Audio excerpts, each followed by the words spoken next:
Allahabad high court ने conversion mafia की जमानत की याचिका खारिज कर दिया और कहा है कि संविधान धर्म प्रचार की अनुमति देता है, मतांतरण की नहीं। संविधान कन्वर्जन की परमिशन नहीं देता है। पहली बार भारत की किसी हाईकोर्ट ने यह स्पष्ट कह दिया है और संविधान की सही व्याख्या किया है कि हमारा संविधान धर्म पालन का अधिकार तो देता है लेकिन धर्मांतरण का अधिकार नहीं देता। यह बात मैं पिछले कई वर्षों से कह रहा था, लेकिन सबको लगता था कि मैं एक नई इंटरप्रिटेशन कर रहा हूं।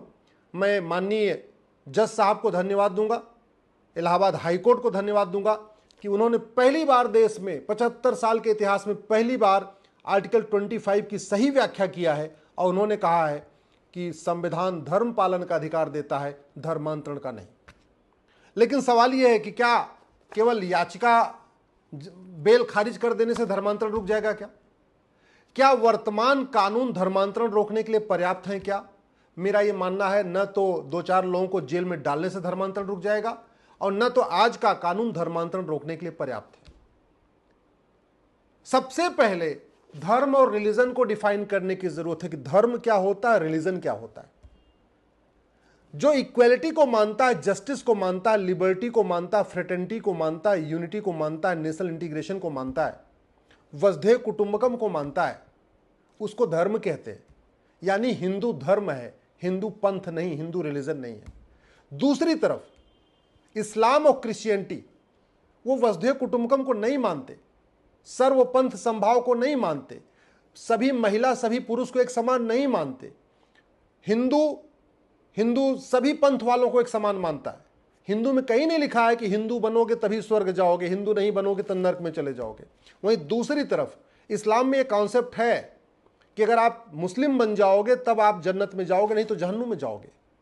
क्रिश्चियनिटी में कॉन्सेप्ट है कि अगर आप क्रिश्चियन बन जाओगे तब तो आप हेवन में जाओगे, नहीं तो हेल में जाओगे।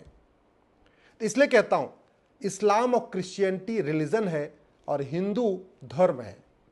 तो सबसे पहले धर्म और रिलीजन को डिफाइन करने की जरूरत है। दूसरा,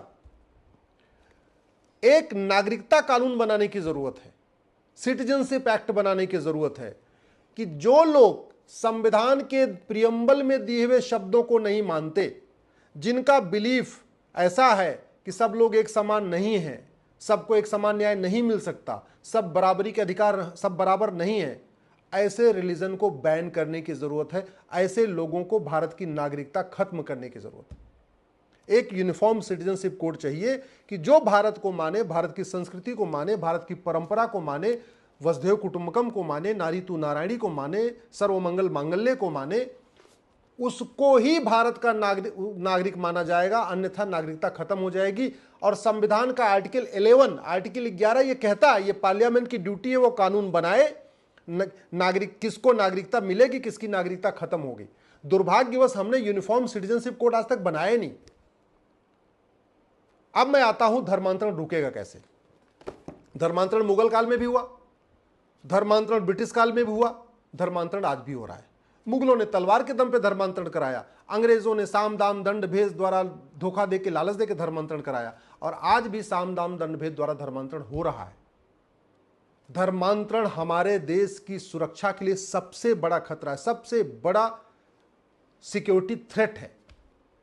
और हमारे पास एक कानून है नेशनल सिक्योरिटी एक्ट, लेकिन नेशनल सिक्योरिटी एक्ट में यह डिफाइन नहीं किया गया कि भारत की सुरक्षा के लिए क्या क्या खतरा है। इसलिए कन्वर्जन कराने वाले मिशनरियों और जिहादियों पे एनएसए नहीं लगाया जाता।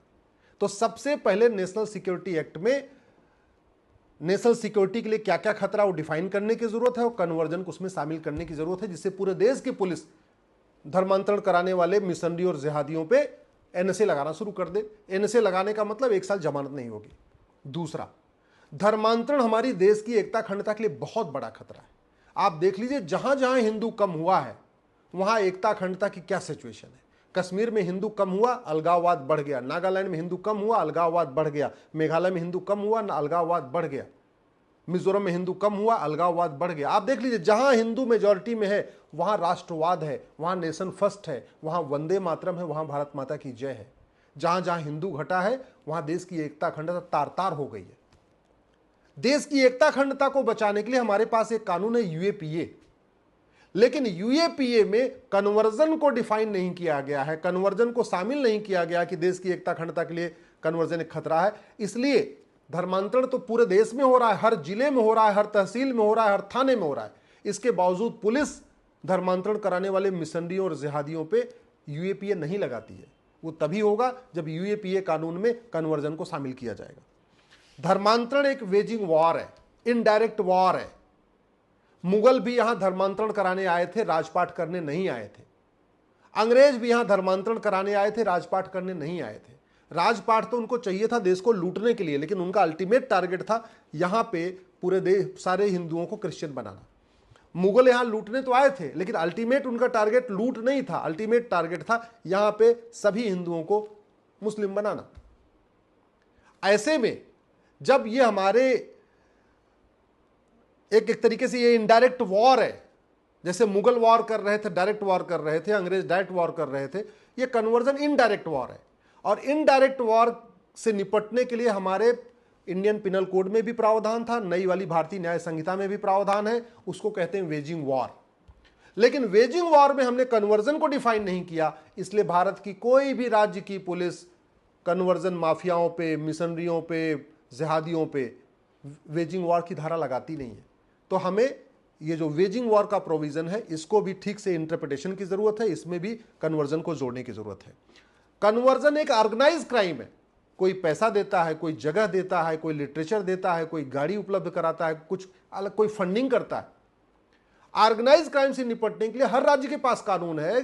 यूपी के पास गैंगस्टर एक्ट है, महाराष्ट्र के पास मकोका है, गुजरात के पास घुसकोका है, सभी राज्यों के पास कानून है।